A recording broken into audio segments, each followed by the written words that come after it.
وما خلقت الجن والإنس إلا ليعبدون بسم الله الرحمن الرحيم إن الحمد لله نحمده ونستعينه ونستغفره ونعوذ بالله من شرور أنفسنا ومن سيئات أعمالنا من يهديه الله فلا مضل له ومن يضلل فلا هادي له أشهد أن لا إله إلا الله وحده لا شريك له وأشهد أن محمدا عبده ورسوله وبعد Ораза өкімдері туралы сабағымызды оқуын улантабыз. Аллах Таала сабақтарыбызды пайдалы қылсын. Кеше тұтып жатқан оразасын өкімдерін, ошол маселелерин жақсы білуіміз керек. Абу Хурайра радиаллаху анхудан риwayat қылынған хадисте, бұл хадистің бір бөлігі хадиси құддуси, «Куллу амали ибни Адам лаху илля саум». Аллах Таала айтты, адам баласының әрбір амалы өзі үшін. Бирок тұтқан оразасы мен үшін, анын ажыр соғыны мен өзім беремін деп айтқан. Жана ас-сияму джунна, жана ораза қалқан деп те айтылынады. Ораза ар кандай күнөө иштерден, бузук сөздөрдөн, жаман сөздөрдөн қалқан. Жана ораза тұтса, пайғамбарыбыз саллаллаху алейхи вассалам хадисінде айтады, ораза тұтқан инсан фала ясхаб, фала ярфуф. Фала ярфуф, вала ясхаб. Жаман бузук сөздөрдү сүйлөбөсүн, сөгүнбөсүн, кыйкырбасын деп айткан.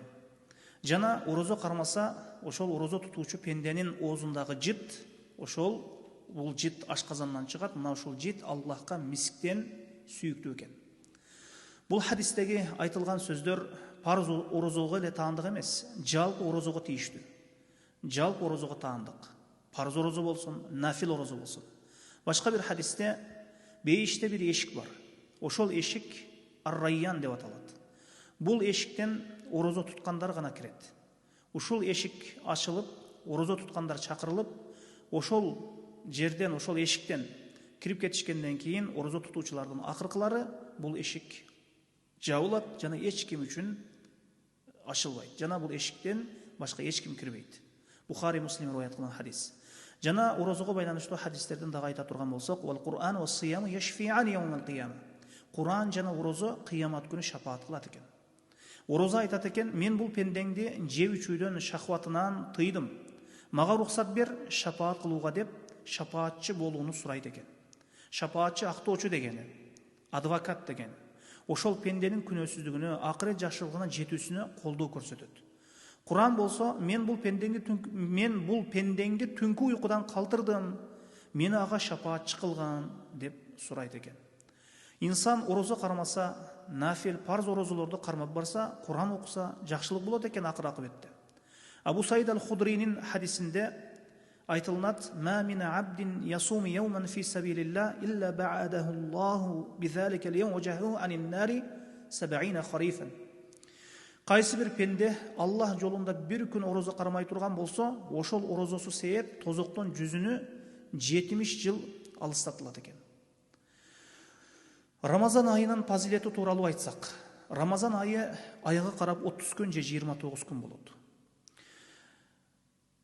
Аллах Таала Кур'анда айтат, «Я айюхаллазина аману кутиба алейкумус-сияму кама кутиба алаллазина мин кабликум лааллакум таттакун». О Аллахка иман келтиргендер, силерден мурдагыларга ораза парыз кылынган сыяктуу силерге дагы санактуу күндөрдө ораза тутуу парыз кылынды таква болууңар үчүн. Ораза Аллах Таала 1 жыл парыз кылган жок, 2 ай парыз кылган жок, 6 ай парыз кылган жок, 1 ай гана парыз кылды. 12 айдын ичинен ораза 1 ай гана пенделерге айга карап парыз болду. Мына ошондуктан ислам динибиз жеңил, бул ибадатка эч качан кайдыгер карабайлы. Пайгамбарыбыз саллаллаху алейхи вассалам Рамазан айынын оразасы тууралуу мындай дейт: «Ваман сама Рамадан иманан ва ихтисабан гуфира лаху ма тaqaddama min zanbi». Ким Рамазан айынын оразасыны иман келтирген абалда, жана Аллах Тааладан ажыр сооп, үмүт кылган абалда кармаса, мурдагы күнөөлөрү кечирилет деп айткан. Абу Хурайра радиаллаху анхудан риwayat кылынган хадисте, Рамазан айы келсе, бейиш эшиктери ачылат, тозок эшиктери жабылат. Шайтандар байланат, шайтандар чынжырланат. Бул хадисти имам Муслим риwayat кылган. Жана башка хадисте Рамазан айында о жакшылыкты кылуучу, о жакшылыкты каглоочу адам, жакшылыгыңды кыл деп бир чакыруучу чакырат экен. О жамандыкты кылуучу, О жамандықты мақсат қылып тұрған инсан жамандығыңды тоқтат деп шақырады екен. Валиллахи утақа минан нар. Әрбір Рамазан айының түнінде Аллахтың тозоқтан азат қылған пенделері болады екен. Аллах Тағала Рамазанның әрбір түнінде пенделерін тозоқтан азат қылады екен. Тозоқтан азат қылады екен. Бұл Рамазанның әрбір түнінде ішке ашады. Абу Хурайра радиаллаху анхудан риуаят қылынған хадисте пайғамбарымыз саллаллаху алейхи уассалам минбарға шықты да амин амин деп айтты. Мұның себебін сұрашқанда бізге керек жер бұл хадисте азыр бір пенденің мұрды жерге шыққанансын деп айтқан. Рамазан келсе ғой күнәлері кешірілбеген ауалда шыққан пенденің мұрды жерге шыққанансын дегенде Жебірейіл алейхиссалам келіп мынау шындай дуа қылғанда пайғамбарымыз саллаллаху алейхи уассалам айтады амин деп айттым дейді. Пайғамбарымыз саллаллаху алейхи уассалам минбарға шықты, амин амин деп айтты. Анан ошол мұның себебін сұрашқанда Рамазан айы келсе, Рамазан айы бүтіп кетті. Рамазан айына көп болды, жетті. Бирок күнәлері кешірілбей қалған пенденің ошол мұрды жерге ишкалансын деді. Ушундай Жебірейіл алейхиссалам келіп дуа қылғанда пайғамбарымыз саллаллаху алейхи уассалам амин деп айттым дейді. Намаздан намазға чейін, жұмадан жұмаға чейін, оразадан оразаға чейін күнәлер кешіріліп тұрады, егер чоң күнәлерден алыс болса делінеді башқа бір хадисте. Егер чоң күнәлерден алыс болса. Эми бардығымызда мына ғибат деген күнөө бар, біреудің артынан сүйлөө деген нәрсе бар, бұл күнөө көп бізде. Мына ошондуктан мына ушундай күнөөлөргө өзүнчө тооба зарыл. Эми дагы бир хадис, ким оразаны акырына чейин тутуп барбаса. Абу Умамата Бахили хадиси. Пайгамбарыбыз саллаллаху алейхи вассалам мындай деп айтып жаткан уктум дейт. Ана наюн атани ражулани. Мен уктап жаткан кезде эки адам колумдан кармап, уңкур-чуңкур болгон бир тоого алып барышты. Мен ошол тоого чык деп айтышты. Экөөсү бул эми периште. Бирөөсү Жебирейил алейхиссалам, Аллаху алам. Мен кандай чыгам, чыга албайм дедим. Биз сизге жеңилдетебиз, чыгууну жеңилдетебиз деп айтышты. Тоонун бир тегиз жерине жетип келгенибизде бир коркунучтуу кыйкырыктарды, ошол бакырыктарды уктум дейт. Бул үндөр эмне деген, бул кыйкырык, бакырыктар, мына ушул бакыр чакырлар эмне деп сурадым. Жанагы экөөсү бул тозок элинин кыйкырыгы деди. Дагы ары карай бастык, бир жерге жетип келдик. Буттарынан, ошол тамандарынан, ошол шыйрактарынан, таманын үсткү тарабы, ошол шыйрактарынан асып коюлган адамдарды көрдүм. Бутунан асылган адамдарды көрдүм дейт. Ооздор айрылган, жыртылган ооздор айрылган эле. Ошол эриндери айрылган эле. Ооздорунан, эриндеринен кандар агып турат эле. Булар кимдер деп сурасам, ал экөөсү жооп берди. Аллазина юфтируна кабла тахиллати саумихим. Булар туткан оразаларын уақыты кирбей туруп, оозун ачкан адамдар дейт. Күн батпай туруп. Ораза туткан адам булар. Булар ораза туткан, бирок эрте ачып койгон адамдар. Эми эч бир такыр ораза тутпай жүргөн адамдар кайда барарын билип алышсын.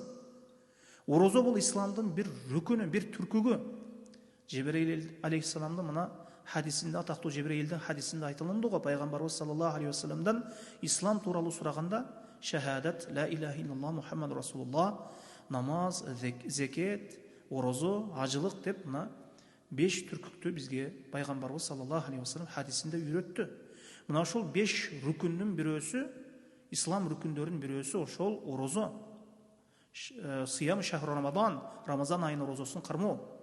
Эми оразанын түрлөрү бар. Важип болгон оразалар бар, сүннөт болгон оразалар бар. Эми айырма барбы важип менен сүннөттүн ортосунда десе, айырма бар. Эми Ханафиде парз, сүннөт, мустахаб, мандуб болуп ажыратылат.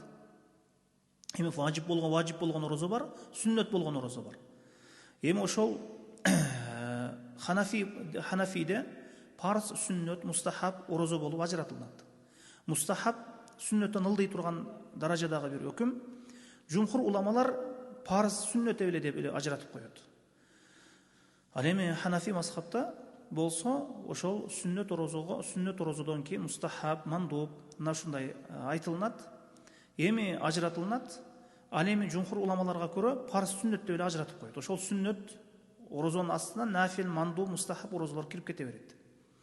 Эми парыз болгон орозо 3 түрлүү болот. Важип болгон орозо, парыз болгон орозо 3 түрлүү болот. Биринчиси мына белгилүү бир убакытта тутулган орозо, кармалган орозо. Мисалы үчүн мына Рамазан айы орозосу. Белгилүү бир убакытта кармалат, мына ушул важип болот. Рамазанда гана тутулат, айга карап. Бул орозонун биринчи түрү. Экинчи бир түрү бир себептен орозо важип болуп калат. Мисалы үчүн каффарат орозо, бул аялы менен мисалы үчүн күндүз күнү кошулуп койсо. Мына ушул инсанга дагы каффарат орозосун тутуп берүүсү важип болот. Үчүнчүсү, инсан өзүнө бир ибадатты важип кылып алат. Мисалы үчүн орозону важип кылып алуусу мүмкүн. Мисалы үчүн бул назир деп аталып коюлат. Мисалы үчүн бир инсан бир иши оңунан келсе, 10 күн орозо тутуп берем деди, же 20 күн орозо тутуп берем деди, же ушул оорумдан айыксам орозо тутуп берем деди. Ошол иши ийгиликтүү келген, ийгиликтүү болгон мусулмандар, ийгиликтүү түрдө ишке ашкан мусулмандар ошол назирлерини, ошол берген убадаларын аткаруусу милдет болот. Эми Аллах Таала Кур'анда назир тууралуу да айткан, назирин алар назирлерин аткарышат, жамандыгы жайылган ошол кыямат күнүнөн коркушат деген. Мына ошол кыскасы. Валлаху алам. Ва саллаллаху аля Мухаммадин ва алейхи ва сахбихи ва саллам.